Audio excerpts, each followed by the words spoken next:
Bismillahirrahmanirrahim. La yu'akhidhukumullahu bil-lagwi fi aymanikum walakin yu'akhidhukum bima kasabat qulubukum wallahu ghafurun halim. Ayat 225 yang artinya Allah tidaklah menghukum kalian karena sumpahmu yang tidak kamu sengaja. Akan tetapi Dia Allah menghukum kalian karena niat yang terkandung dalam hatimu. Allah Maha Pengampun lagi Maha Menyantun atau Maha Haris itu lemah lembut. Jadi ayat ini hadis sekalian menerangkan tentang sumpah. Bila mana orang itu terjadi yang namanya sabtul lisan, terlanjur mengatakan wallahi, tetapi di dalam hatinya dia tidak meniatkan untuk sumpah, maka di sini Allah menerangkan, kok seandainya dia melanggar ucapan yang tadinya dimulai dengan kalimat wallahi, tapi tidak diniatkan untuk sumpah, maka ini tidak melanggar sumpah. Akan tetapi walaki yu'akhidukum bima kasabat qulubukum, Allah akan menyiksa kalian. Maksudnya sumpah yang secara lisan diucapkan kemudian di dalam hati juga diniatkan untuk sumpah. Nah, ini sumpah sendiri atau yamin dalam bahasa Arab ya, itu disyariatkan di dalam Islam itu untuk mengokohkan suatu perkataan. Ya, salah satu contoh, misalkan orang baik-baik kok tiba-tiba dituduh mencuri misalkan ya. Nah, untuk membersihkan dirinya dia bilang wallahi pencurinya bukan saya. Wallahi demi Allah pencurinya bukan saya. Nah, maka untuk mengokohkan bahwasanya diri dia itu bukanlah orang yang dituduh mencuri. Tetapi kalau seandainya orang kok bersumpah ya, kemudian sumpahnya itu dia terjang, dia langgar, nah ini yang bahaya.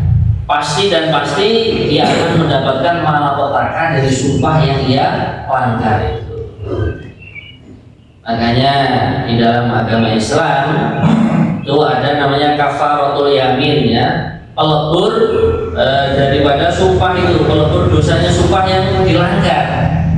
Itu nanti ada keterangannya di dalam kitab-kitab fikih, di antaranya adalah puasa 3 hari. Boleh juga memberikan pakaian atau makanan ke orang miskin jumlahnya sekian.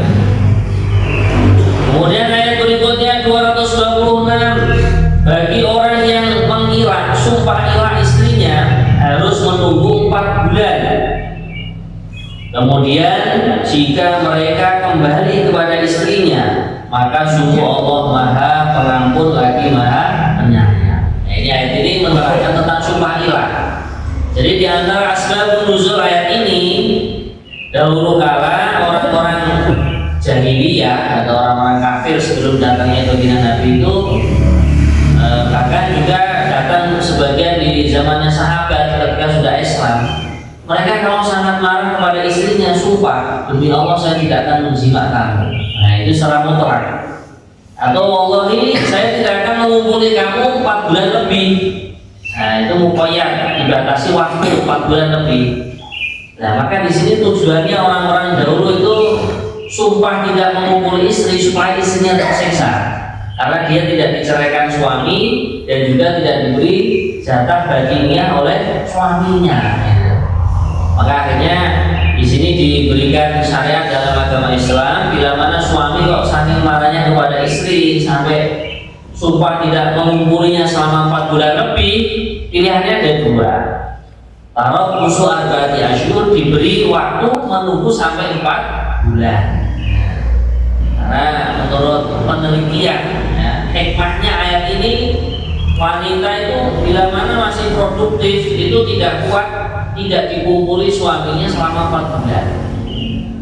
Kalau yang normal ya 4 bulan lebih gitu.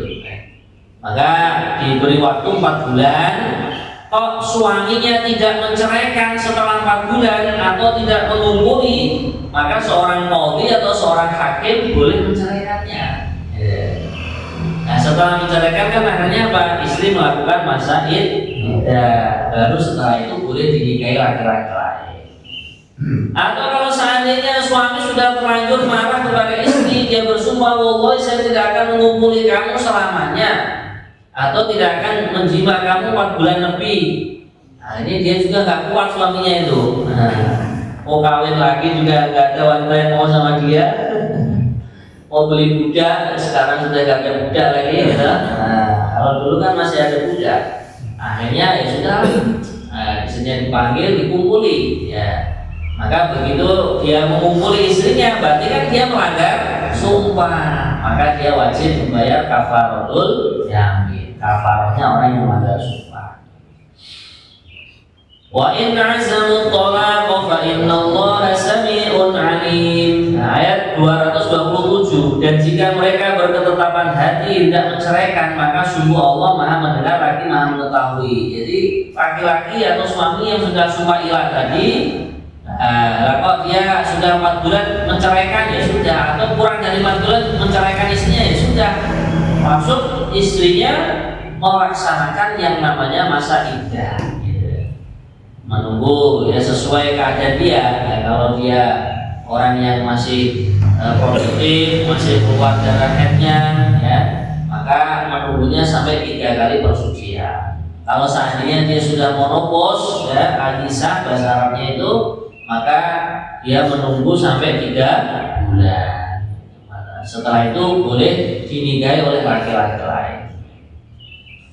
Ayat yang nomor 228 yang artinya, dan para istri yang diceraikan wajib menahan diri mereka menunggu 3 kali buruk.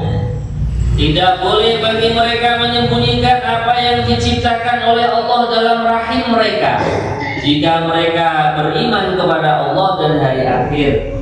Dan para suami mereka lebih berhak kembali kepada mereka dalam masa iddah itu, jika mereka menghendaki perbaikan. Dan mereka para perempuan mempunyai hak seimbang dengan kewajibannya menurut cara yang patut, tetapi para suami mempunyai kelebihan di atas mereka. Allah Maha Perkasa lagi Maha Bijaksana. Jadi ayat ini menerangkan tentang masa iddah tadi.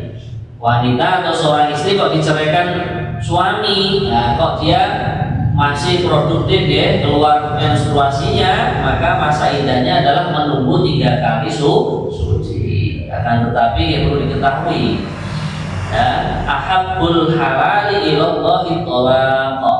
Perkara halal, ya, abghadul halali, ya, abghadul halali ilallahi talaq. Perkara halal yang paling dimurkai Allah, dibenci Allah adalah talaq, menceraikan istri. Maka di dalam fikih itu sudah ada kaidahnya, ya. Menceraikan istri itu tidak dimarahi oleh Allah bila mana satu istri itu terjadi yang namanya penyakit haros, penyakit belah. Dua, terjadi penyakit rontoli, lepra ya, rontoli itu. Ketiga, terjadi penyakit gila. Ya. Mungkin gila karena keturunan atau gila karena memikirkan keadaan yang ada, ya. Nah, ini boleh suami menceraikannya, boleh. Kemudian yang berikutnya terjadi penyakit yang namanya rotqah. Rotqah itu farjinya seorang istri tersumbat daging, sehingga tidak bisa dikumpuli. Kemudian yang berikutnya terjadi korna. Kalau korna yang lebih parah, ini tersumbat tulang. Ini katanya akhir zaman ini katanya ada itu wanita-wanita yang bila mana mau dikumpuli suaminya kok malah mengunci gitu ya. Ya mungkin ya ini ya penjelasan dari para ahli fikih, mengunci dengan sebab adanya daging atau adanya tulang gitu. Nah, yang berikutnya bila mana istri yaitu selingkuh ya, sampai tingkatnya berzina ya, kok suami sudah gak ingin lagi baikan sama istrinya, nah maka ini boleh dilepaskan. Maka nanti keterangannya adalah fa imsakum bima'rufin aw tasrihun bi ihsan. Ya kalau dipertahankan rumah tangganya, diperbaiki dengan baik, nafkahnya ditunaikan, penjagaan dari suami ditunaikan. Kalau seandainya sudah ada hal-hal yang memang bisa dilepas atau bisa dicerai, ya jangan dipukuli, nggak usah dipukuli. Oh ini juga anaknya orang kan, hambanya Allah juga. Ya, kalau memang sudah nggak cocok ya dilepaskan baik-baik saja, dipulangkan ke rumah orang tuanya. Maka inilah hadirin yang mulia, apabila istri mengandung, ini tidak boleh menyembunyikan, karena kalau mengandung kan dia masa iddahnya panjang sampai melahirkan, sampai 9 bulan 10 hari kurang lebih. Wala yahillu lahunna yaktumna ma khalaqallahu fi arhamihinna. Enggak boleh disembunyiin ya. Ya harus terus terang. Ketika dia dicerai oleh suaminya itu keadaannya bagaimana? Apakah masih haid atau berhenti haidnya karena hamil atau dia sudah menopause, ini harus diterus terangkan. Bila mana in kunna yu'minna billahi wal yawmil akhir, bila mana istri tersebut betul-betul beriman kepada Allah dan hari akhir. Kemudian tentang istri juga di sini ada perlindungan dari Al-Qur'an, walahunna mithlu alladzi 'alaihinna bil ma'ruf. Seorang istri pun wajib diberikan kebaikan-kebaikan oleh sang suami. Maknanya sang suami dia ini mempunyai kewajiban yang harus ditunaikan kepada istri. Nah, ini panjang ya penjelasannya ya. Di antaranya seorang suami wajib memberi nafkah, ya, kemudian wajib memberikan tempat tinggal, wajib memberikan pakaian, kemudian mengayomi. Namanya seorang suami dalam rumah tangga itu kan ibarat nahkoda. Nah dalam rumah tangga itu kadang terjadi goncangan, seperti sebuah kapal di laut, kadang ada gelombang, ada ombak. Nah maka ini seorang suami sebagai nahkoda harus pintar-pintar mengendalikan kapalnya, sehingga kapalnya tidak terjadi pecah, tidak terjadi hanyut. Nah, begitu juga dalam rumah tangga. Begitu juga seorang istri, dia punya kewajiban yang harus ditunaikan kepada suami, menjaga kehormatan auratnya, menjaga kehormatan rumah tangga. Jangan sampai dapur rumah tangganya bocor ke tetangga sebelah. Begitu juga menjaga kehormatan sang suami. Namanya manusia tidak lepas dari aib, kecuali para nabi, para rasul. Beliau-beliaulah manusia-manusia yang pilihan, super sempurna. Makanya tidak boleh mengumbar atau menyebarluaskan aib-aib yang terjadi dalam suami. Begitu juga dalam anak-anak, dalam keluarga. Ini diantara kewajiban seorang istri. Kemudian hadis sekalian ayat 229, tolak yang dapat dirujuk itu 2 kali. Setelah itu suami dapat menahan dengan baik atau melepaskan dengan baik. Tidak halal bagi kalian mengambil kembali sesuatu yang telah kalian berikan kepada mereka kecuali keduanya, suami dan istri, khawatir tidak mampu menjalankan hukum-hukum Allah. Jika kamu wali khawatir bahwa keduanya tidak mampu menjalankan hukum Allah, maka keduanya tidak berdosa atas bayaran yang harus diberikan oleh istri untuk menebus dirinya. Maksudnya qulu ya. Itulah hukum-hukum Allah, maka janganlah kalian melanggarnya. Barang siapa melanggar hukum-hukum Allah, mereka itulah orang-orang yang zalim. Nah, jadi ini ayat menerangkan tentang tolak. Jadi tolak ini kalau dalam Islam dibagi menjadi 2. Ada yang namanya tolak bain, ada yang namanya tolak raj'i, gitu. Kalau tolak raj'i ini untuk laki-laki yang merdeka, tolak 1 dan tolak 2 yang belum habis masa iddahnya. Nah, makanya bagi bapak-bapak, bagi para suami itu sejengkel-jengkelnya apapun kepada istrinya, kepada keluarganya, jangan mudah mengucapkan lafaz tolak, karena konsekuensinya itu panjang, gitu. Yaitu nanti akhirnya akan terlepas dari istrinya, itu hubungan suami istri akan lepas. Nah, maka di sini yang namanya tolak raj'i, tolak 1 dan 2 yang belum habis masa iddah, seorang suami boleh merujuk dengan kalimat roja'uki, saya kembali lagi kepadamu wahai istriku, itu sudah cukup. Nah kalau tolak bain ini dibagi menjadi dua, ada tolak bain sugro, ada tolak bain kubro. Nah, tolak bain sugro ini tolak 1 dan 2 yang sudah habis masa iddah, atau perceraian yang disebutkan kulo itu istri bayar pada suami. Misalkan suaminya itu sudah tidak bisa menunaikan kewajiban-kewajibannya. Contohnya suami main tangan misalkan ya, ART, atau misalkan suami nggak memberikan nafkahnya. Nah, akhirnya istri pun nggak betah, nggak kuat. Akhirnya minta cerai pun suami nggak mau menceraikan. Akhirnya sudah, Mas sampean ceraikan saya saja, ini bayarannya, nanti boleh kamu buat nikah lagi, yang penting saya lepas dari kamu. Itu namanya khulu. Ini juga dikatakan tolak bain sugro. Kalau tolak bain sugro, seorang suami tidak bisa kembali kepada istri yang telah dia ceraikan kecuali dengan akdun nikah yang baru dan juga dengan mahar yang baru. Nah kalau sudah tolak bain kubro, nah ini nanti ayat yang berikutnya. Kemudian jika dia menceraikannya setelah talak yang kedua, maka perempuan itu tidak halal lagi baginya sebelum dia menikah dengan suami yang lain. Kemudian jika suami yang lain itu menceraikannya, maka tidak ada dosa bagi keduanya atau suami pertama dan bekas istri untuk menikah kembali jika keduanya berpendapat akan dapat menjalankan hukum-hukum Allah. Itulah ketentuan-ketentuan Allah yang diterangkannya kepada orang-orang yang berpengetahuan. Jadi kalau sudah cerai 3 ya, maka suami ternyata ingin kembali lagi kepada istrinya juga seperti itu. Ini nggak boleh sebelum ada 5 perkara, yaitu 1, habis masa iddah dari suami yang menceraikan 3. Nah, ya toh? Kemudian yang nomor 2, si istri dinikahi oleh laki-laki lain. Inilah yang dikatakan muhalil. Nah, setelah dinikahi nggak cukup hanya mobil tuh saya terima nikahnya, nggak cukup, harus dijima. Bahkan ini syarat yang ketiga, jimanya pun bisyartil intisar. Nah, kalau dalam fikih itu syaratnya harus burungnya itu berdiri. Nah, bukan burungnya kantor dipaksa. Nah, kemudian yang keempat, sudah diceraikan dari suami yang menjadi muhalil.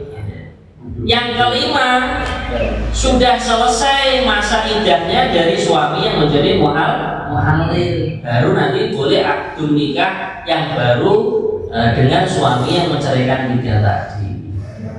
Ini sebagai hukuman bagi laki-laki yang terlalu mudah menceraikan istri, apalagi cerainya sampai cerai 3. Insya Allah bisa dipahami ya. Semoga pelajaran atau ilmu-ilmu yang disampaikan ini bermanfaat, barokah untuk kita semua. Ya kalau nih ya. Assalamualaikum warahmatullahi wabarakatuh. Mau tanya Ustaz, seperti yang diterangkan tadi, kalau sudah cerai 3 kali kan harus nikah. Terus dinikahi orang lain, begitu sudah nikah, yang lakinya yang baru ini tidak mau cerai. Terus istrinya nikah mau cerai, ingin dicerai karena dengan suami yang dulu masih sangat mencintai. Karena ya bodohnya suami yang dulu sering seperti yang Ustaz katakan tadi, bahwa pokoknya sering mengucapkan talak-talak itu ya. Gimana ini Ustaz? Ya, kalau suami yang kedua atau yang dinamakan muhalil tadi tidak mau menceraikan, itu hak dia. Karena cerai itu adalah haknya suami. Misalkan si suami yang muhalil tadi kalau sudah merasa nyaman, merasa enak dengan istri, sebenarnya muhalil tadi ya sudah lanjutkan saja. Nah, sekarang begini, dalam Islam ya, istri itu boleh minta cerai dari laki-laki bila mana laki-lakinya sama. 1, dia punya penyakit gila. Nomor 2, suaminya punya penyakit lepra. Yang ketiga punya penyakit gula. Atau yang keempat, ini suaminya itu punah itu impoten, tidak bisa berdiri. Nah ini maka istri ini istri baru boleh minta cerai. Cerai selalu begitu. Kemudian ditambahin lagi, suami sudah tidak menunaikan hak-haknya. Contohnya tidak memberi nafkah, tidak memberikan tempat tinggal, tidak memberikan baju dan pakaian. Nah ini baru istri itu halal minta cerai dari suami. Karena nyon sewu bagi para ibu ya, istri kok sudah dinafkahi suami, kewajiban suami kok sudah ditunaikan, nah kok istri tetap minta cerai. Wanita yang seperti ini nanti di surga dia di akhirat dia tidak akan mencium baunya surga. Mencium saja tidak, apalagi masuk. Makanya kalau itu tadi konsekuensinya kok sudah ditapani oleh laki-laki yang muhalal kok sudah nyaman suaminya yang muhalal tadi ya sudah, perempuan harus menerima dan manut pada suaminya.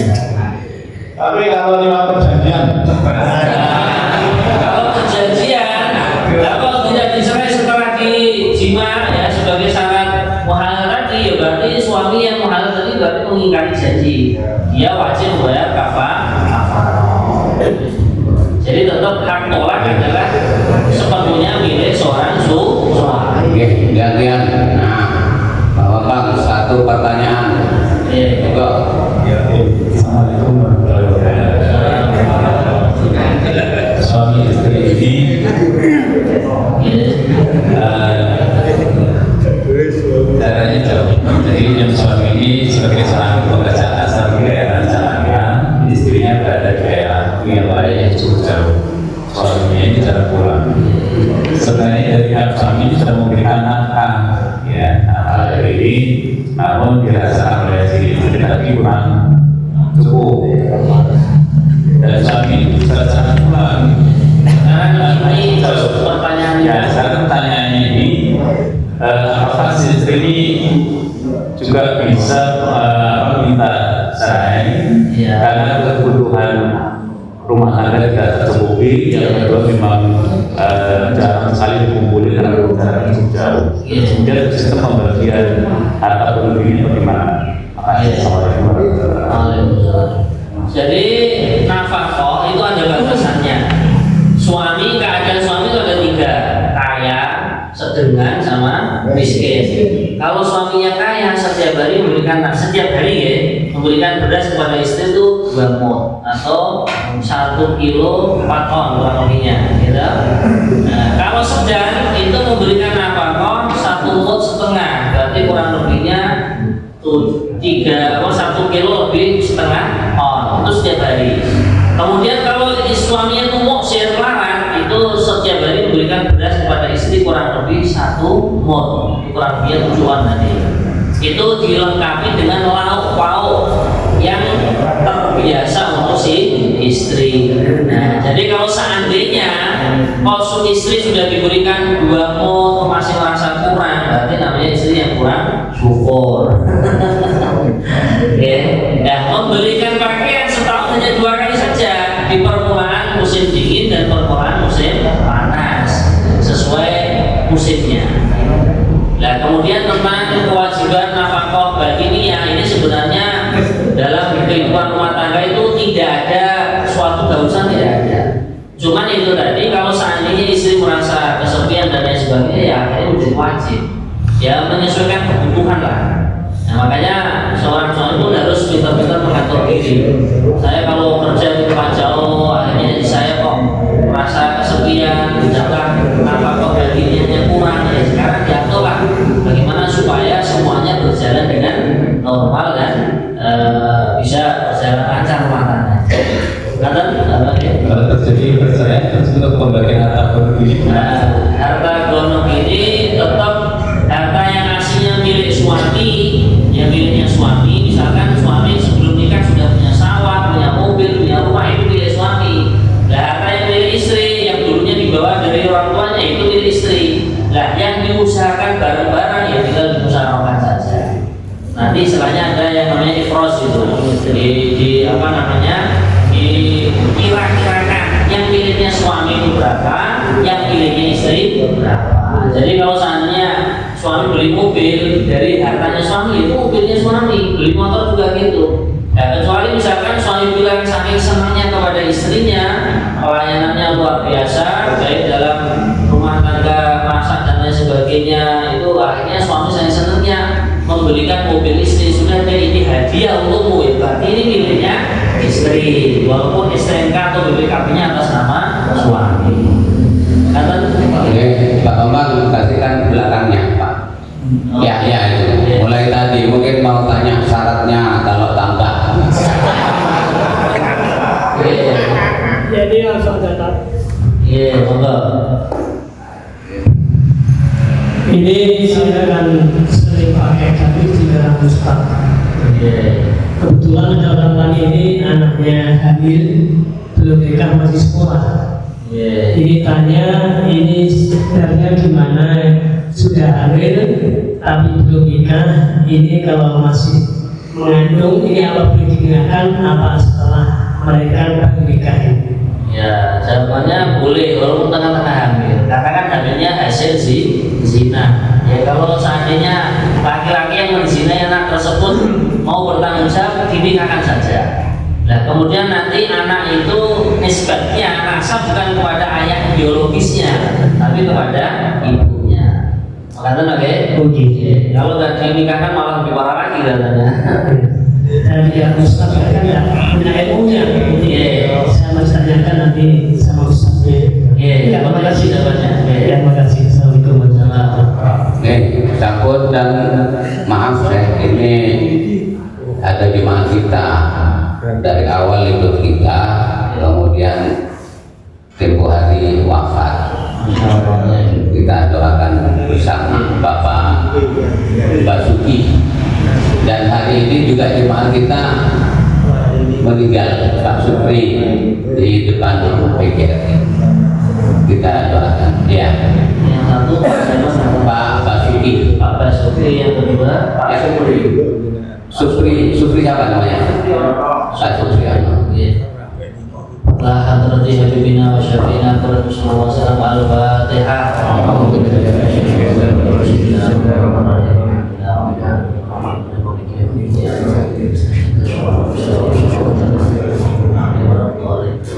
Wa ila hadrati ruhi Pak Basuki dan Pak Supri.